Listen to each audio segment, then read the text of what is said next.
Is there any food you would recommend us to increase during these days? If our immunity is low, how to get it to balance? What are the food we need to eat and what are the food we need to avoid?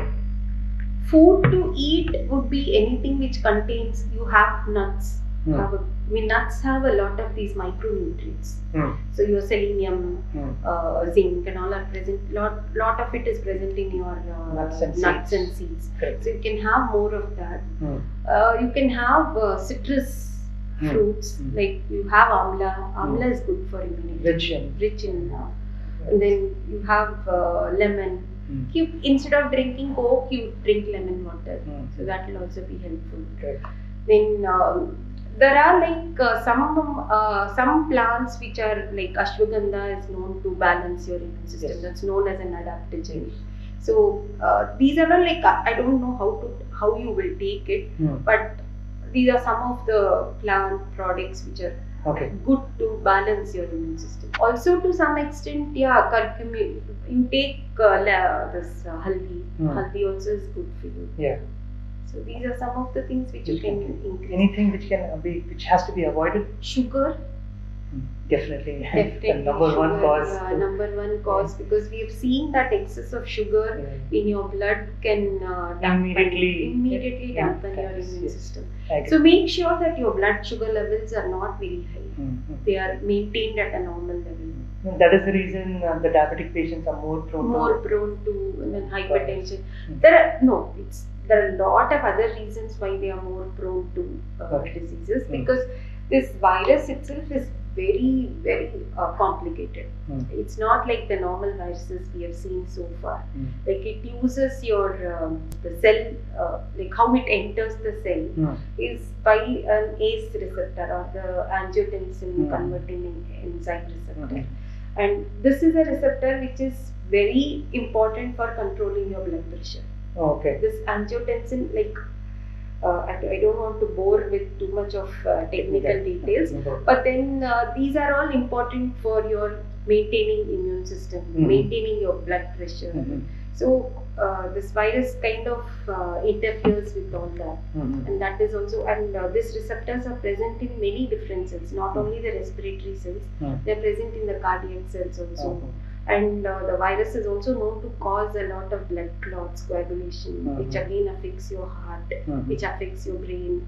So research is still going on. Every day you come across new papers which talk about a different aspect about the virus.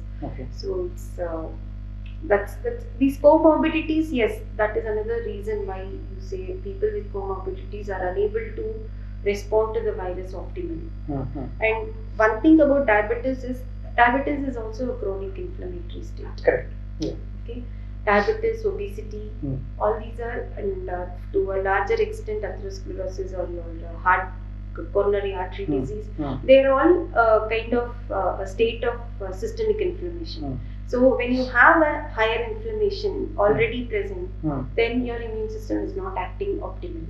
Correct. So that's why these people with these kind of comorbidities, there is a higher mortality which is seen in them. Okay. Anything apart from the sugar which has to be avoided as per you? So that's the first thing which comes into my mind. Okay. Well, I think you know better about nutrition. I've already given the few things, a list of it. But yeah, you've done your research, so the main thing I can think, like I always too much of fat, like whatever causes obesity. Exactly. Junk food. The junk food, of course, it's not going to help you at all. So avoid junk food, avoid excess sugar. Keep your levels in the normal range. So that is going to help you. Okay. Is there anything you would like to mention for the kids or the senior citizens? Anything extra they need to do or not do? Few things. Anything? Senior citizens, as you grow old, as I said, their capacity to absorb also goes down. Okay. Now, if we can introduce the concept of gut health here. Okay. Now, whatever, again, coming back to your basics of immunity and the gut health. Now, whatever you eat, it first goes into your stomach and intestine. Correct. Now we are eating everything, so many things which are, and then they may be having millions of bacteria. They may be having their own allergens, proteins. Yes. It's the gut which decides to regulate them. So when you try to put it in perspective, how much the gut is working to keep you normal. Right? The immune cells or the mucosal immune cells which are present in the gut, they are the ones which are going to recognize anything that is coming from outside. Because that's the major source of anything from outside going inside your body. Yeah. So they're going to understand, they're going to what is known as regulate your immune response and what is known as a concept of tolerance. Okay, an immune response is it's defined as something which can attack the foreign substance, and it can also tolerize you against self antigens. Okay, so yourself. Okay, that's the way we define it. So the gut plays a very important role in maintaining that regulation. Now, and the gut also is very important for absorption. Okay, and as you grow old, your the gut is not that tight. There is a leakiness which comes in. When that happens, your capacity to absorb the nutrients it goes down tremendously. Okay, so even though you may be eating the same food, you may not be absorbing that much. So as a young kid, you may be absorbing a lot of nutrients and micronutrients which you are eating. As you grow old, you don't do that. So you need to take care, and as you grow old, your vitamin D level comes down, especially women after menopause, vitamin D drops a lot. And you need to take supplements at that point of time. It's better to take a calcium and vitamin D supplement. And as you grow old, your selenium level goes down drastically. And there are some medications which lower the absorption of all these vitamins. For example, when you take vitamin D absorption is lowered by statin. Statin drugs. Yeah.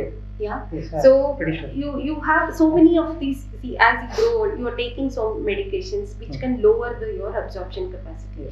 So you understand that aspect, and then you supplement yourself accordingly. So as you grow old, it's no harm in taking some vitamin supplements and your mineral supplements.